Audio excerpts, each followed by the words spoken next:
ہر سمت تیرے نام کے کتبے سجا دیے، لیکن تیرے جو خواب تھے یکسر بھلا دیے۔ تمہاری پھر ضرورت ہے، یہاں حالات ایسے ہیں، سمجھ میں کچھ نہیں آتا چلے گا یہ ملک کیسے۔ بسم اللہ الرحمن الرحیم۔ السلام علیکم۔ قائد ملت کا خراج تحسین۔ دوستو، قائد اعظم کی وفات پر ان کے سب سے عزیز ساتھی اور پاکستان کے پہلے وزیر اعظم نوابزادہ لیاقت علی خان نے ریڈیو پاکستان سے 12 ستمبر 1948 کو 8:30 بجے رات ایک تقریر نشر کی تھی۔ اس تقریر کے کچھ اقتباسات اس طرح ہیں۔ قائد ملت نے قائد اعظم کے بارے میں کہا: ہماری ملت کے رہبر، ہماری مملکت کے سردار اور پاکستان کے معمار آج ہم سے علیحدہ ہو گئے ہیں۔ ہمارے محترم اور محبوب قائد اعظم ملت اسلامیہ کو داغ مفارقت دے گئے ہیں۔ انا للہ و انا الیہ راجعون۔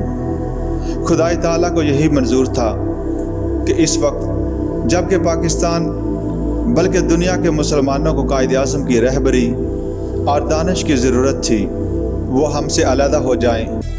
قدرتی بات ہے کہ یہ صدمہ ہم پر انتہائی غم طاری کر دے، لیکن رنج و عالم کی گھڑی میں ہر پاکستانی سے اپیل ہے کہ وہ اس دلی درد سے متاثر ہو کر اپنے اوپر مایوسی کو مسلط نہ ہونے دے، بلکہ اپنے دل کو مضبوط اور اپنے ارادے کو مستحکم کر کے اپنی زندگی کو پاکستان کی خدمت کے لیے وقف کر دے۔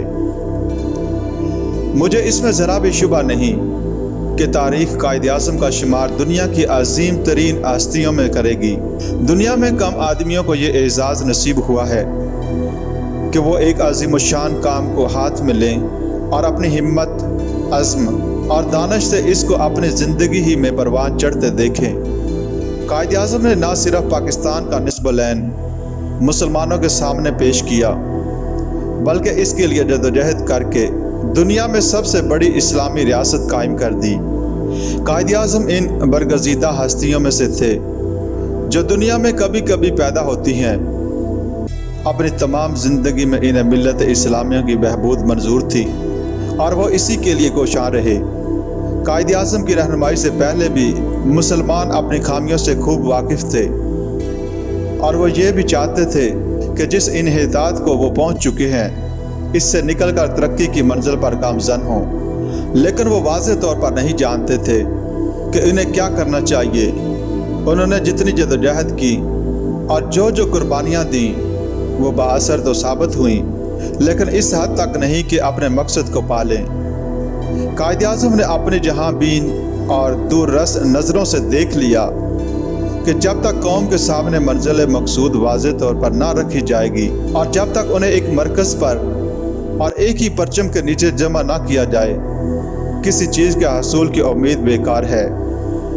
قائد اعظم اس عظیم الشان کام کو سر انجام دینے کے لیے کئی خداداد قوتیں رکھتے تھے۔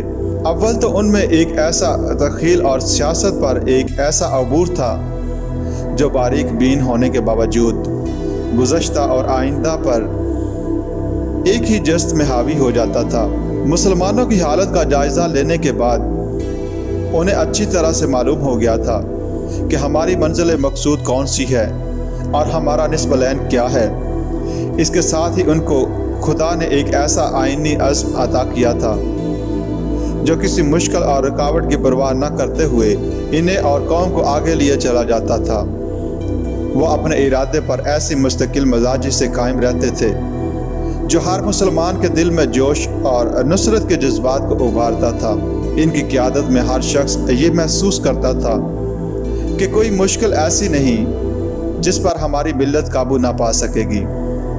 اس فہم اور سیاست، اس عزم و ارادے کے ساتھ قائد اعظم میں یہ خوبی بھی تھی کہ وہ دن رات کام کر سکتے تھے اور کوئی فروعی چیز ان کی توجہ اپنی طرف مبذول نہیں کرا سکتی تھی۔